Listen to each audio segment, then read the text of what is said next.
Je voudrais m'adresser en fait aux chefs d'entreprise. Tout le travail que je fais aujourd'hui aussi concerne les chefs d'entreprise. Aujourd'hui, on entend parler de résistance au changement. On entend parler de comment est-ce qu'on peut effectivement faire en sorte de favoriser le changement dans l'entreprise. Et je crois qu'il est important de comprendre ce qui se passe. Parce qu'en fait, lorsque des collaborateurs sont mis dans une situation nouvelle, un changement de personne, un changement de méthode, un changement rachat, un changement de management, va venir réactiver chez eux des émotions. Et va les mettre surtout en souffrance. Le mot est important, en souffrance.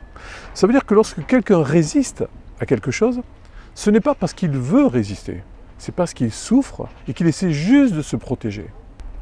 Je vais vous donner un exemple simple. Si effectivement vous avez quelqu'un qui, dans votre vie relationnelle, ou plutôt familiale, on va dire votre conjoint, a un comportement, ou quelqu'un de proche a un comportement qui vous met mal à l'aise, qui réveille vos émotions, j'en parlerai un peu plus tard aussi de tout ça, ce qui va se passer, c'est que vous allez obligatoirement chercher à changer son attitude. Vous allez chercher en fait, pour équilibrer, pour vous sentir bien à l'intérieur de vous, puisqu'il vient chercher quelque chose qui est souffrant, une émotion qui se manifeste, vous allez chercher à contrôler et à changer donc son attitude. Et un salarié, il ne peut pas le faire. Il ne peut pas aller contrôler l'attitude du manager, de sa hiérarchie, de son leadership, des gens, de ce qui se passe, de la méthode qu'on lui impose. Donc il doit essayer de composer avec, mais il ne peut pas composer avec.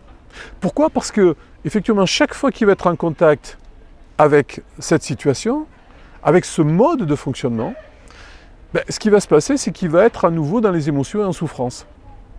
Donc, lorsqu'on va utiliser des gens qui vont expliquer, il y a un mot qui est à la mode aujourd'hui, que certaines personnes utilisent, c'est éduquer. Voilà, éduquer ou expliquer. Lorsque effectivement on est en souffrance, on peut vous expliquer ce que vous voulez, on peut tout vous expliquer, ça ne changera rien. Donc l'important c'est de comprendre au moins ce qui se passe dans votre entreprise ou chez vous en tant que collaborateur et ce qui fait que vous êtes dans cette souffrance. Alors qu'est-ce qui se passe concrètement? En fait, quand on va démarrer quelque part inconsciemment, et ça se passe pour chacun d'entre nous, on va choisir quelque chose qui va nous mettre à l'abri de nos émotions. Mais obligatoirement, la vie, ce n'est pas quelque chose, on n'est pas dans un poste, et à vie, il va toujours y avoir les mêmes personnes, on va nous demander de faire les mêmes choses, pas du tout. Ce qui se passe, c'est qu'on va obligatoirement connaître des modifications.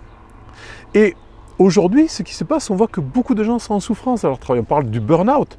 Pourquoi? Parce que tout simplement, ces émotions sont mises à dure épreuve. Elles sont mises à dure épreuve pendant 8 heures. Et c'est vrai que parfois, on est surpris de voir quelqu'un qui fait un burn-out.